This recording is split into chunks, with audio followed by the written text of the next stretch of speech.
With a brash, unapologetic personality reminiscent of President Donald Trump, Milwaukee County Sheriff David Clarke is positioning himself as an in-your-face conservative firebrand who has some Republicans swooning over his prospects for higher office. The tough-talking, cowboy hat-wearing lawman is also one of the most polarizing figures in Wisconsin politics, frequently dishing out eyebrow-raising comments that make even his one-time supporters blanch.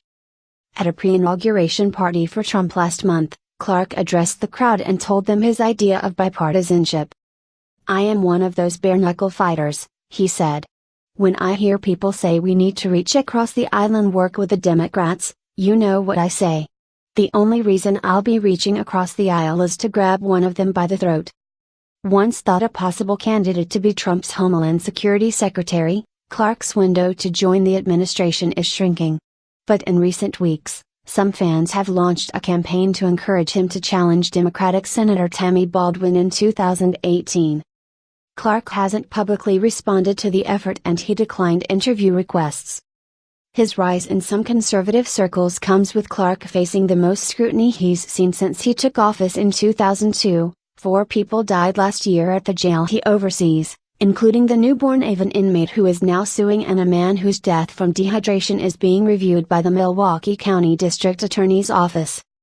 And this week, a 24-year-old Milwaukee man filed a lawsuit against Clarke alleging he had sheriff's deputies detain and question him after a flight from Dallas last month because, while boarding, the man shook his head at Clarke, who was wearing Dallas Cowboys gear on a day the team played the Packers. Clarke said afterward that he reserves the reasonable right to preempt a possible assault and mocked his accuser on the sheriff's office's Facebook page, calling him a snowflake and writing, "If Sheriff Clarke were to really mess with you, you wouldn't be around to whine about it." Clarke was one of the few African Americans to speak at the Republican Party convention last year.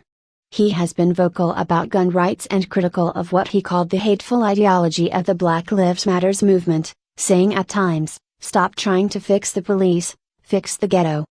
His combative persona is appealing to his supporters, who want him to run for higher office or get a spot in the Trump administration. "He's got a little Trump in him. He's got a little snark. If you prick him, he fires back," said Nate Penley, an attorney helping raise money to encourage Clarke to challenge Baldwin next year. The committee's website calls Clarke the Black Rush Limbaugh with a badge.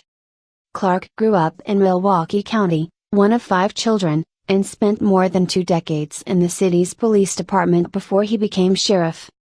He was raised value-oriented family. "I do think that the background that Clarke came from, those are some of the things that ground him," said Mark Belling, a conservative talk show radio host in Milwaukee. He said he believes millions of people agree with Clarke, but that the media and liberals hate any African American who expresses conservative viewpoints.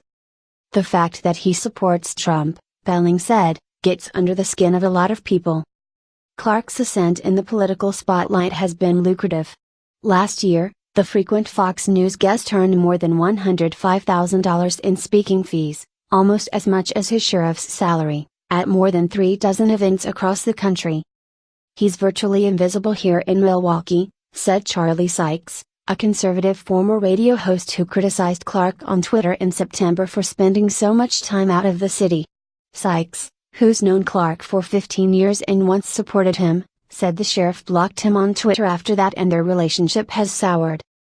"He wears a very big hat but he's very thin-skinned," Sykes said. Clarke's provocative commentary has earned him new admirers, and cost him some of his earliest advocates. Evan Zeppos, a public relations executive in Milwaukee who was an early supporter and financial backer of Clarke's, once called the sheriff a John Wayne character but has since changed his mind. "Now, at best he's like Barney Fife," he said. Zeppos said the turning point for him came in 2013 when he advised Clarke to tone down his comments after he accused the Milwaukee County executive Chris Beal, a frequent foil, of penis envy. "All he did was scream at me," Zeppos recalled. "And that was the last meaningful conversation I had with him."